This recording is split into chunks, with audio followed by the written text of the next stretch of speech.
ইরাকের নাজাফে ইমাম আলী আলাইসাল্লামের মাজারে তখন তিল ধারণের ঠাঁই নেই। প্রিয় নেতাকে শেষ শ্রদ্ধা জানাতে সমবেত হয়েছেন প্রায় ৩৮ লাখ মানুষ। নাজাফ ও কারবালার আনুষ্ঠানিকতা শেষে সর্বোচ্চ ধর্মীয় নেতা আয়াতুল্লাহ আলী খামেনির মরদেহ এখন নিয়ে যাওয়া হচ্ছে তার জন্মশহর মাশহাদে। তবে শেষ বিদায়েও বিঘ্ন ঘটাচ্ছে যুদ্ধ। যুক্তরাষ্ট্রের সাম্প্রতিক হামলায় তেহরান থেকে মাশহাদ যাওয়ার প্রধান রেলপথটি ব্যাপকভাবে ক্ষতিগ্রস্ত হয়েছে। ফলে স্থগিত করা হয়েছে যাত্রীবাহী ট্রেন চলাচল।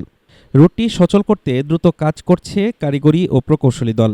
এদিকে পথে আটকে পড়া লাখো মানুষকে মাশহাদে পৌঁছাতে নেওয়া হয়েছে বিকল্প ব্যবস্থা। ইরানি সংবাদ মাধ্যম মেহর নিউজ এজেন্সি জানিয়েছে, উদ্ভূত পরিস্থিতিতে মরদেহ মাশহাদে পৌঁছাতে কিছুটা দেরি হয়েছে। এ কারণে বৃহস্পতিবার সকাল ৮টার নির্ধারিত জানাজা ও শোক মিছিল পিছিয়ে নেওয়া হয়েছে দুপুর ২টায়। ঐতিহাসিক ইমাম রেজা আলাইসাল্লামের মাজারে সম্পন্ন হবে দাফন, যেখানে অংশ নেবেন কয়েক লাখ মানুষ। গেল ২৮ ফেব্রুয়ারি যুদ্ধের প্রথম দিনেই সপরিবারে নিহত হন আলী খামেনি।